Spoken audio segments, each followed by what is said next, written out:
রাহুল দা একজন প্রতিবাদী মানুষ ছিলেন। আর আজকে অন্য কেউ এই জায়গায় দাঁড়িয়ে থাকে, অন্য কারোর সাথে ঘটনাটা চলে তো পরিবারের মতো হয়ে যায়। তার মানে কি যে আমি আমার পরবর্তীটা দিয়ে দিচ্ছি ওই প্রোডাকশন, দ্যাট প্রোডাকশন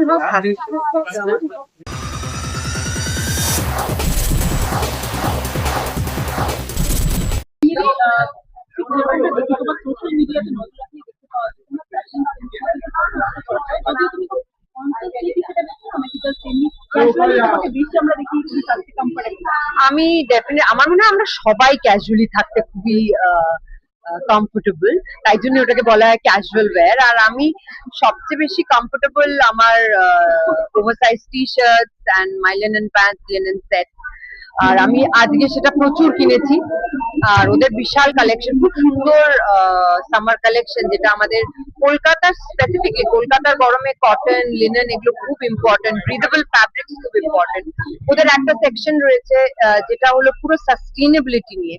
আর একটা দারুণ ইনিশিয়েটিভ ওদের, ওরা যেটা করেছে, সেখানে আমরা যদি আমাদের পুরোনো জামা কাপড় নিয়ে আসি, তাহলে আমাদের নেক্সট পারচেজে 10% অফ হবে, এবং পুরোনো জামা কাপড়টা যারা নিডি তাদের ডোনেট করা হবে। তো এই জিনিসগুলো আমাকে খুব নাড়া দেয়। তখন আমি যখন কোনো ব্র্যান্ড চুজ করি বা তার জন্য কাজ করি, তার জন্য ভয়েস করি, তো this things matters to me a lot.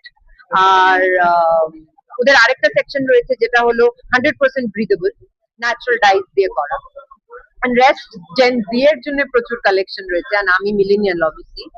R ethnic collection অপূর্ব রয়েছে, তো পয়লা বৈশাখের আগে মানুষের প্রচুর জামা কাপড় কিনতে পারবে। অ্যান্ড ভেরি ইম্পর্টেন্ট যে আমাদের কি হয়, পুজোর সময় আমরা একটা ইনসেন্টিভ পাই, তখন সেটা নিয়ে শপিং, কিন্তু ইট ইজ ভেরি অ্যাফোর্ডেবল। আমরা সবাই কেনাকাটি করতে পারি। হ্যাঁ, হ্যাঁ, ছোটবেলা মানে অবভিয়াসলি, মানে ওই ছোটবেলায় আমার মামার যেহেতু দোকান ছিল, আর আমার দায়িত্ব ছিল যে তরমুজ কাটা এবং মিষ্টি সাজানো প্যাকেটে। তো অর্ধেক তো আমি খেয়েই ফেলতাম, আর বকাও খেতাম। কিন্তু ওই ক্যালেন্ডার কালেকশন অ্যান্ড মিষ্টির দোকানে গিয়ে হয় না যে একটা করে প্যাকেট দিত, ওটা কি দিদি ভাই বেশি পেলো না, আমি না আমার কাজিনরা। তো ওই ছোটবেলার মেমোরি গুলো সবসময় মিস করি।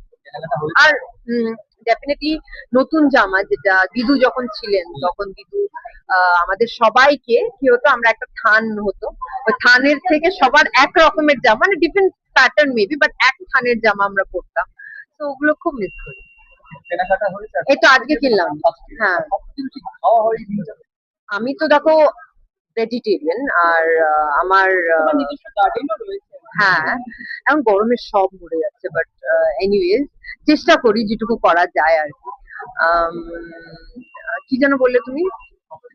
খেতে কি ভালোবাসি আমি? আমাকে যদি তুমি বলো খাবার খাবার, আমাকে তুমি ঠিক আছে মানে একটা নর্মাল যা কিছু দেবে খেয়ে নাও, কিন্তু যে জিনিসটা না খেয়ে আমি পারবো না, সেটা হলো মিষ্টি। মানে আমি প্রত্যেকবার আর খাবো না, কিন্তু প্রচুর খেয়ে ফেলি এরকম অকেশনের দিন।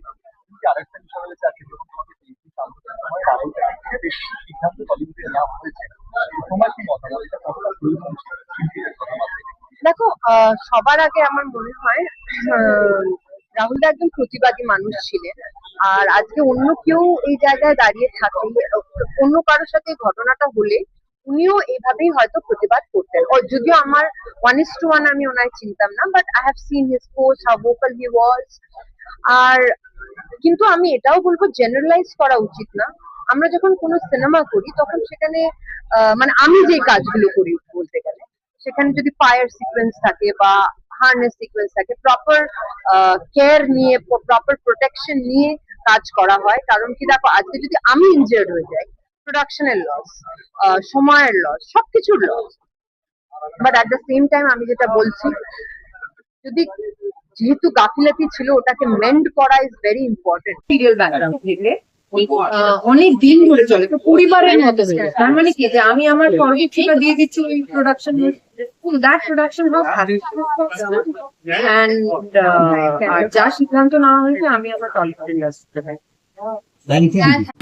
টলিউড ফোকাস কলকাতা চ্যানেলটি আপনাদের ভালো লেগে থাকলে লাইক করুন, সাবস্ক্রাইব করুন এবং আপনাদের পছন্দের ভিডিওটি অবশ্যই শেয়ার করুন। Tollywood focus Kolkata.